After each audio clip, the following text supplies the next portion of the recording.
तो उन्होंने कहा बेटा तेरे हाथ में क्या माचिस थी, चाकू था, यदि तू चाहता चाकू तो नौक की तरफ से मुझे दे सकता था, लेकिन तूने फलक की तरफ से दिया, यानी अपने हाथ में खतरा लिया और दूसरों को दिया। इसका मतलब तू अपने आप मुसीबत में आ जाएगा, किसी जीवों को मारेगा नहीं। और बेटा आगे चलकर तू कोशिश करना कि शुद्ध शाकाहारी नीतियों को अपनाना, आवक और किसी के दिल को दुख देकर जो मिले वो खाना मत खाना। कहते हैं विवेकानंद जी पूर्ण जीवन शाकाहारी रहे, क्योंकि उनके जीवन में वो क्रांति आ गई, उन्हें वो सूत्र याद आ गया। लेकिन आज हम अपने जीवन में बच्चों को कोई सूत्र नहीं दे रहे हैं, अपने बच्चों को कोई आत्मोत्थान का मार्ग नहीं बता रहे हैं, बस खिलाना पिलाना, उसे स्वार्थी, उसे सेल्फिश बना रहे हैं।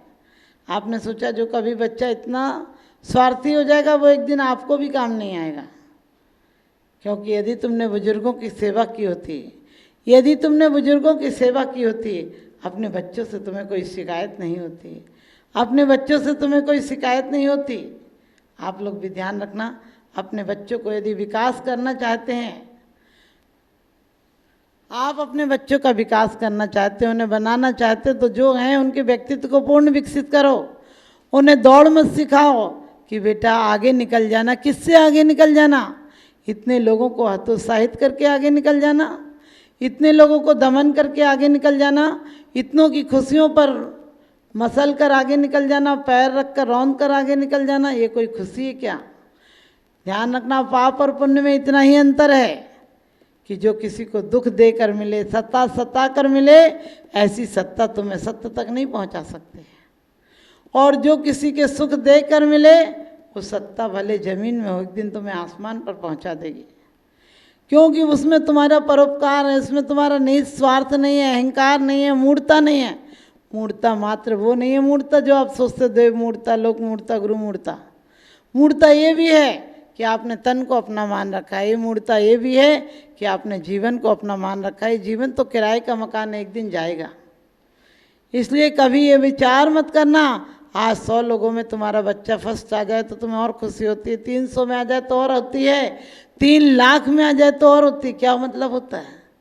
खुशी तो 10 लोगों में वही होना चाहिए और ज़्यादा लोगों में वही होना चाहिए। लेकिन लोग कहते चोर लुटेरों ने दुनिया को बर्बाद कर दिया, लोग कहते चोर लुटेरे डकैत शोषण वाले आतंकवादियों ने बदनाम कर दिया।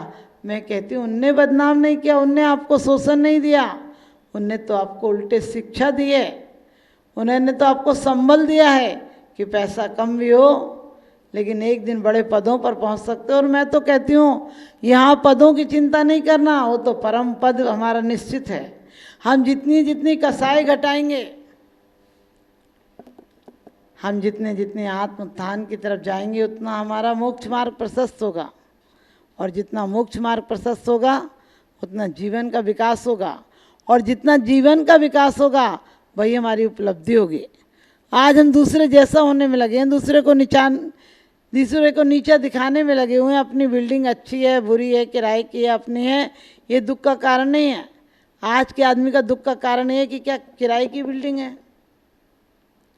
अरे किसी पर मत जाओ, अपने आप को देखो, क्योंकि जो पेड़ छोटे होते हैं, झुक जाते हैं बांस के पेड़ तो पुनः खड़े हो जाते हैं, उन्हें कोई तोड़ नहीं सकता है।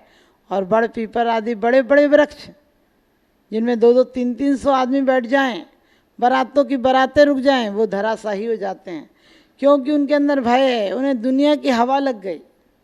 आज हम दुनिया से यदि दुनिया को जीतना चाहते तो दुनिया को दुनिया की नज़र से देखो, हर कोई को देखो, हर कोई के अंदर इंसान है और वो एक दिन भगवान बनेगा ही बनेगा। हमारा और आपका पुण्य है जो हम इस जगह बैठे हुए हैं, और इस जगह भी प्रभु आराधना में दिन गुजरता है। इससे बड़ा और क्या होगा? लोग प्रभु आराधना के नाम पर माला फेरते रहते हैं, इधर आंसू भी बहाते रहेंगे, उधर माला भी चलते रहेगी। ये कैसे माला माल हो पाओगे? ये तुम्हारी दरिद्रता मिटेगी नहीं।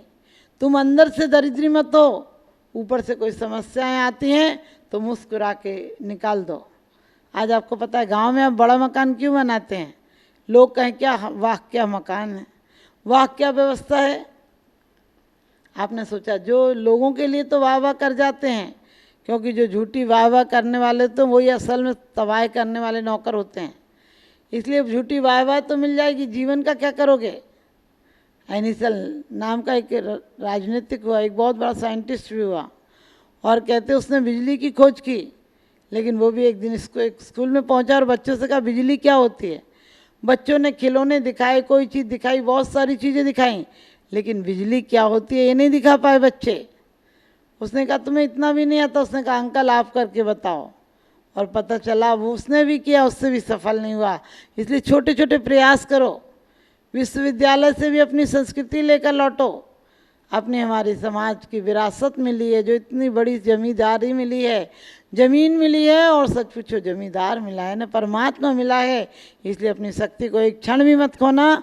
परमात्मा के दरबार में जाकर यही कहना कि बहुत दिया है परमात्मा, एक ही कण कण वसूल कर दूंगा। मन दिया तो तुझे सुंदर मन लौटा दूंगा, जितना दिया उससे बढ़िया मन प्राप्त करूंगा। यदि वचन दिए हैं तो वचन के द्वारा वचन मेरी जिनवाणी बने, जनवाणी और मनवाणी नहीं बने। क्योंकि जहाँ जनवाणी और मनवाणी होती वहीं तकरार होती है। हम हमेशा अपनी गलती के लिए जज बन जाते हैं, दूसरों की गलती के लिए वकील बन जाते हैं, रोज़ रोज़ बताते हैं। कभी सोचना हमें किसका सहारा लेना। हमें किसी का सहारा नहीं लेना, हमें सहारा बनना है। हमें सूरज की वो किरण बनना है जो कि प्रकाश देती है, सूरज की वो किरण बनना है जो जीवन में उल्लास देती है, आनंद देती है। तो आप लोग भी ध्यान रखना, हमें जीवन में विकास करना है तो किसी की नकल नहीं करना है। हमें किसी की नकल नहीं करना। देह की नकल करके क्या करेंगे? आत्म गुणों को अनुसरण करेंगे, अनुगमन करेंगे, तो एक दिन हम भी महावीर और चंदन वाला जैसे बन पाएंगे।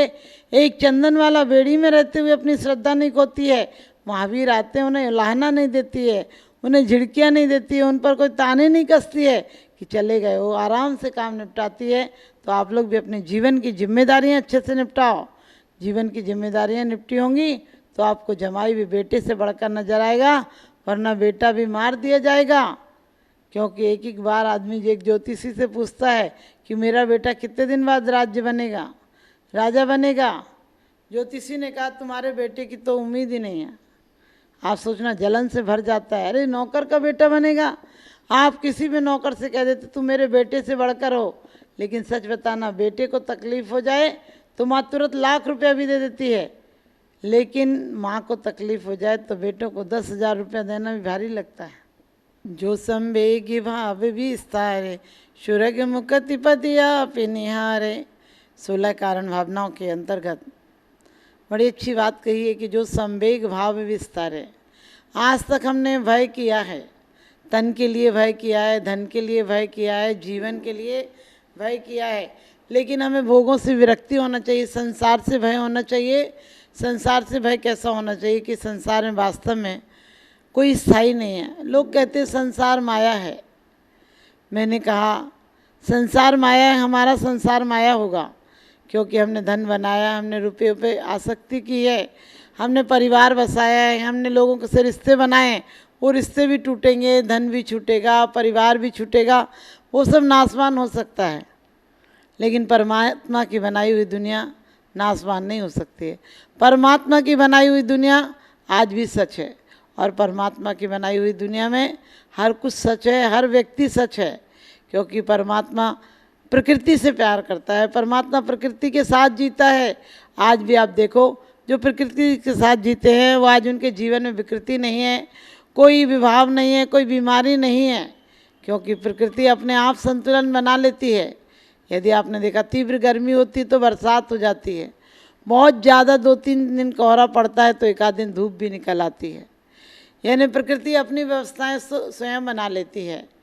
जो जानवर होते हैं, जिन जानवरों को वस्त्र नहीं मिलते उन पर रोम छिद्र होते हैं, उन पर रोम होते हैं ताकि उनको वस्त्रों का काम कर जाए। लेकिन आदमी ऐसा है, उठे तो प्रभु बन जाए, उगरे तो पत्थर बन जाए। लोग बात करते हैं कि हमें दुनिया में साथ नहीं मिला, हमने कही दुनिया में तो साथ मिला, लेकिन जिनका साथ चाहिए था उनका साथ नहीं लिया। कहते हैं भजन आतरी कीजिए और काम में जे देर।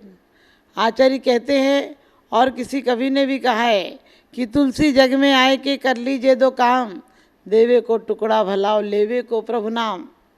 भगवान ने किसी दिन एक दिन व्यंग में कहा, रे रोज़ मांगने आते हो, कभी मिलने भी आया करो। भगवान से हम रोज़ मांगने चले जाते हैं, ये दे दो वो दे दो वो दे दो, लेकिन कभी मिलने नहीं जाते। जिससे प्रेम होता है, जिससे अपनत्व होता है, उससे मांग शोभा नहीं देती है। उसके सामने तो देना अच्छा लगता है, उसके लिए हम देने जाते हैं। हमने आज तक परमात्मा को क्या दिया? उन्हें श्वासें दी, हमने 1 घंटे का समय उन्हें नहीं दिया। उन्होंने इतना सुंदर मकान दिया हमें, हमने मकान, एक कमरा भी उनके ध्यान नाम स्मरण के लिए नहीं रखा।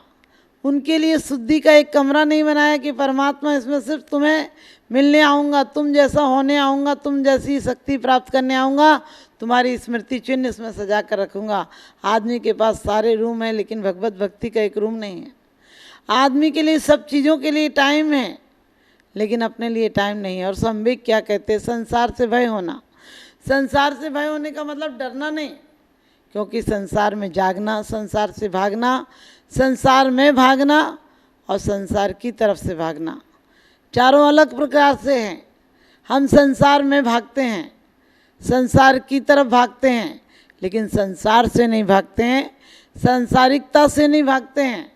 हम संसार में भागते हैं, सुबह से शाम तक संसार के ही काम करते हैं।